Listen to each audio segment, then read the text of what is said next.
Salut à tous et bienvenue sur ce nouvel épisode. Et bah écoutez, aujourd'hui regardez ce que j'ai pris. Un marteau-piqueur, une masse, un burin. On va aller faire les boutisses qui sont dans les murs du salon. Allez, c'est parti.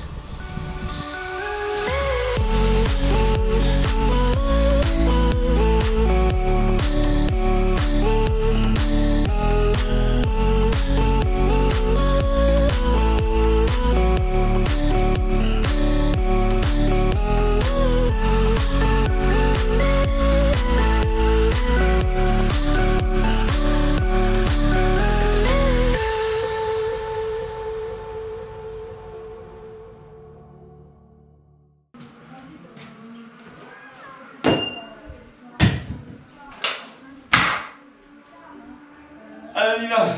Viens avec papa, viens. Ici, j'ai les fondations qui vont venir, tout là. Tchic, tout là.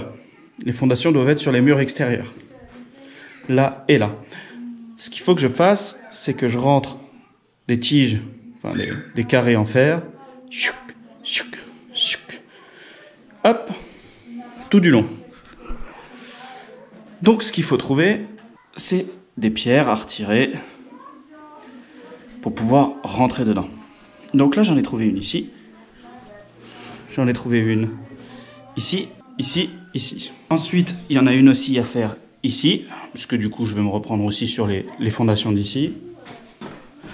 Dans ce coin-là, donc on a l'angle. Ici, j'ai trouvé une pierre.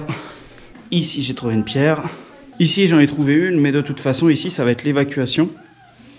Donc en fait, les évacuations PVC vont venir d'ici. On tire tout droit, elle passe sous la porte et après, ça va derrière. Là en dessous, j'ai le regard des évacuations des eaux usées. Et enfin, en dernier, une ici, donc qui est juste au coin là, et voilà. Et donc là, le but aujourd'hui, c'est de faire ces trous-là. Et si jamais ça se passe comme prévu, après, peut-être qu'on commencera à taper dans cette jolie pierre. Et pour vous expliquer, cette jolie pierre, du coup, c'est celle qui mène à la chaufferie et au drain. Un petit peu de lumière. Donc le drain et l'évacuation, ils arrivent ici. Et donc il va falloir traverser ça. Mais ici, j'ai bon espoir, on va dire, de pouvoir retirer des pierres qui sont imbriquées. J'espère qu'il n'y en a pas des trop grosses. Sinon, il faudra que je voie pour les casser ou les fendre, voilà. Mais ça, c'est pour après. D'abord, il faut qu'on s'attaque à ça et c'est parti.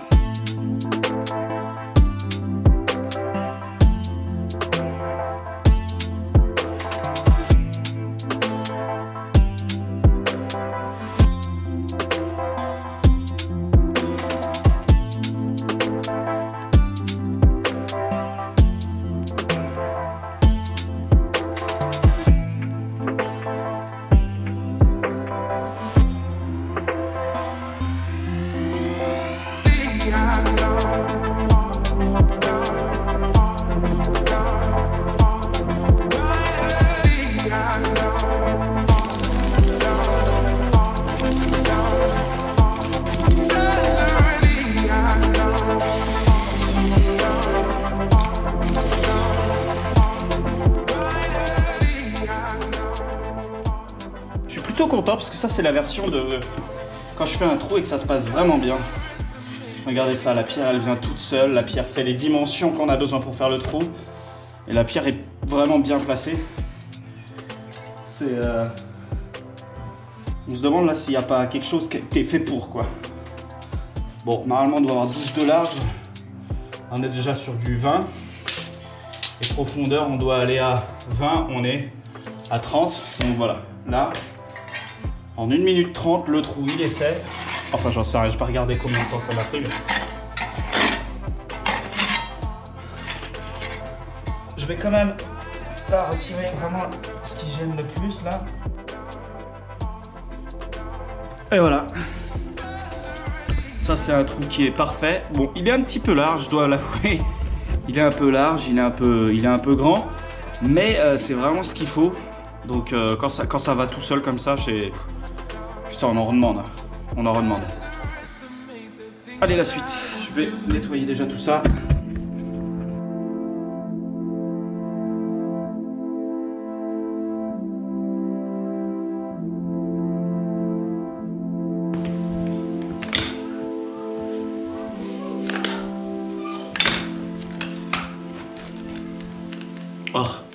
la loose. Je sais pas appuyer sur... Je sais pas brancher. Bah si tu branches pas, bah ça marche pas, hein. Oh, tu as jamais dit ça ou pas? C'est pas vrai, hein. C'est pas vrai, hein. Si tu branches pas, bah ça marche pas, hein. Oh vas-y les enfants, faut pas faire de bruit là. Le marteau piqueur il travaille.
Pour ceux qui ne connaissent pas, le bidim c'est du géotextile, c'est le nom aussi du géotextile.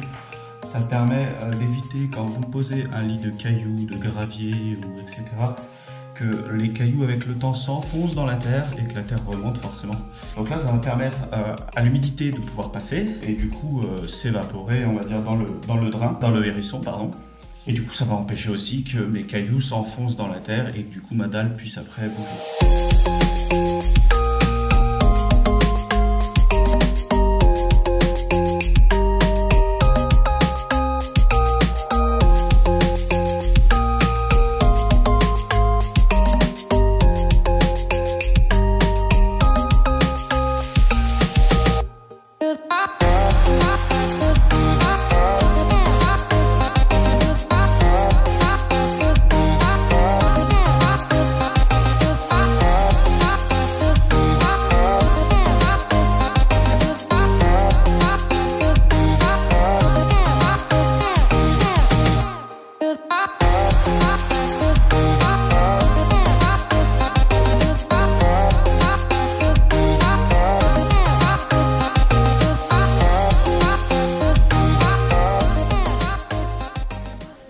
Ok, alors maintenant je vais attendre surtout, c'est mettre les cailloux, le lit de cailloux, juste au niveau des fondations.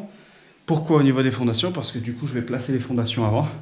Cette fois les galets, je les mettrai en long, comme j'ai fait dans la buanderie. Mais du coup en attendant, ce que je vais faire, c'est que du coup je vais prendre les cotations de tout ça. Et puis je vais y aller, je vais prendre la ferraille et puis je vais découper la ferraille.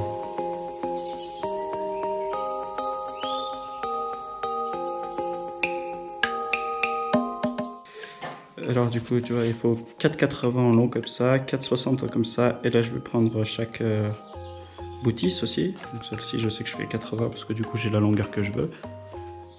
Mais celle-ci normalement c'est 70 minimum, mais après c'est selon la profondeur qu'il y a dans le mur. C'est 70 puisqu'il faut 50 cm dans la semelle plus 20. Mais si j'ai plus de 20 ici, c'est 50 plus la longueur qu'elle a.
Voilà, du coup, il me restait un deuxième disque qui était vraiment presque à la fin. Donc là, on peut dire que c'est bon, je l'ai fini. Et ce qui est bien, c'est que les coupes, c'est fini aussi. Allez, maintenant, je ramène tout ça dans la maison. Maintenant que je réfléchisse, parce qu'avant, il va falloir faire les cailloux. Allez, c'est parti. Alors du coup, juste avant, je vais changer mon disque, comme ça il sera déjà prêt pour la prochaine fois. D'abord la machine, la première des choses, la débrancher. Donc voilà, l'appareil débranché, toujours une bonne astuce, hein. Moi, j'éteins sécurité d'abord. Ici un petit bouton, ça permet de bloquer le disque. Parce que sinon, quand on tourne comme ça fait tourner le disque avec, donc on peut pas le desserrer. Donc, petit bouton, tac, on desserre. Donc là, vous voyez, la vis, elle est desserrée. Alors on fait attention aussi, c'est que quand on vient d'utiliser la machine, le disque peut être chaud, voire bouillant, hein, ça fait fondre quand même de l'acier. Et du coup, cette partie-là peut être aussi très chaude. Donc laissez un peu refroidir. Le disque, c'est pareil, il peut être bouillant. Maintenant, là je le sens, hein, la pièce, elle est quand même assez chaude. Pourtant, ça fait déjà 5-6 minutes que j'ai arrêté. Hop, on place le nouveau disque. Donc bien sûr, il y a des tailles. Hein, je vous le dis pas, hein, il y a des tailles. Donc 125, on place le disque. On fait attention à ça, il y a un sens. Si je le mets dans ce sens-là, il y a une espèce de petite surépaisseur. Si je le fais comme ça, malheureusement, le disque ne sera pas plaqué et il pourra bouger un petit peu comme ça. Donc attention, bien penser que le disque doit être bien plaqué. Voilà, je revisse. Putain, qu'est-ce que c'est compliqué. Ouais, je sais. Hop, je bloque. On vérifie que ça tient bien. Et puis après, c'est parti, on peut lancer. Et voilà, c'est tout pour cette vidéo. Je vous remercie de l'avoir regardé. Si ça vous a plu, un petit pouce vers le haut, on commente, on s'abonne. Ça me fait extrêmement plaisir. Dans la prochaine vidéo, on s'attaquera aux fondations qui sont entre le salon et la chaufferie. Et puis derrière, on attaquera le hérisson. Et là, ça va être encore quelques efforts. La ferraille, le polyane, tout ça, vous verrez, ce sera dans la prochaine vidéo. Moi, je vous dis à très bientôt. Ciao, ciao!